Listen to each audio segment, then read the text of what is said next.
And joining us right now, Councilmember Mike Sullivan. Mike, welcome to Houston's Morning News. Great to have you on, sir. Good morning to you and your listeners.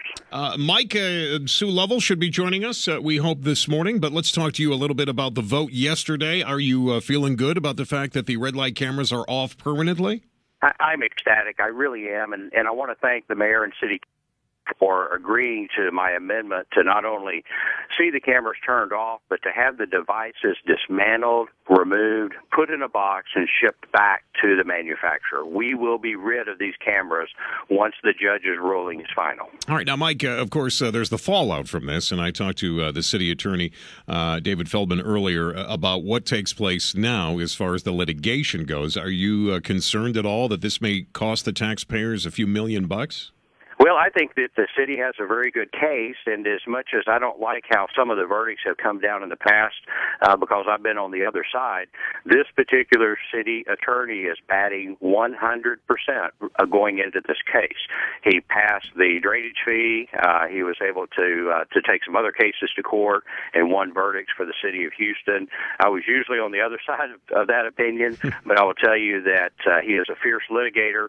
He represents the city's interest well, and he has a tremendous amount of resources available to him to win cases, and that's what I expect to come out of this. Now, Mike, I've been talking this morning about people that have tickets currently and have not paid them as to whether or not they should pay them, and I'm not going to suggest that you give any legal advice here, but let's just say, for instance, somebody's got one of these tickets and they don't know whether or not they should send in the money. Would you recommend they do or wait? I think it would be responsible for anyone to go ahead and write a check and send them in. Look, even though I'm a council member and I have a nice little placard to put on my dashboard that says I'm on official city business, I get parking tickets, and I should get parking tickets.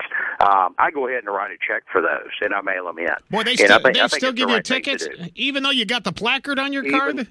I guess it has to say police on the side for them not to give you a ticket. I don't know. That's tough. All right, Mike, listen, hang on for me real quick. We're going to bring Sue Lovell in here, who cast the only vote in favor of keeping the cameras. We're going to get her side of this coming up as well. But your Houston Morning News with Matt Patrick continues. Might not be a bad idea. Yes, it is. Don't do that. 8:22 right now. KTRH News Time. All right, joining us, Councilmember Mike Sullivan and Councilmember Sue Lovell. Sue, welcome to Houston's Morning News.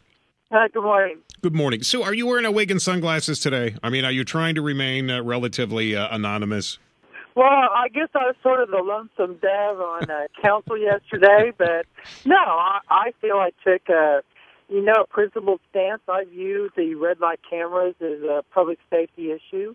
I understand 53% of the people in the city said they didn't want to get tickets for running red lights, but I don't agree with them. I think that you should get a ticket for running a red light. So I'm fine today. So, but did you cast that vote simply because you knew that it was going to pass anyway? Lawmakers many times will do that. I mean, they will cast a vote knowing full well that they are against something that they know is going to pass. Did you just want to make a statement of some kind just to say that you did, or did you actually think it was going to make any difference? I hoped it would make a difference, but I actually cast that vote simply because that was my belief. I got it. And Mike, you and Sue, I suppose, are good friends. You understand why she did that. I guess, when you know that something is going to pass one way or the other, she cast that vote. Were you aware that she was going to do that? Pretty much aware that that was her stance? Well, I was, because part of the process is that we all submitted, or she and I both submitted, written amendments in advance of the vote. So we had an opportunity to read it. She's been consistent in her position throughout this process. I have been on the other side of issues from Councilmember Lovell, but she and I said to each other, and I can tell you that I am going to miss her when she goes off of council next year, because we are truly friends. Sue, are you getting voted off of council, or are you just leaving of your own volition? Well, I'm term limited off. So thank you, Mike. That's a very nice compliment. I've enjoyed sitting next to you also. Well, now this has been a warm moment here. I thought it could have doesn't happen very often. I know. I thought it could have gotten a little caustic, but this has been very warm. I want to thank you both for coming on this morning, and I, for one, am glad that the cameras are finally shut off. Sue Lovell, Mike Sullivan, thanks so much for your time on Houston's Morning News.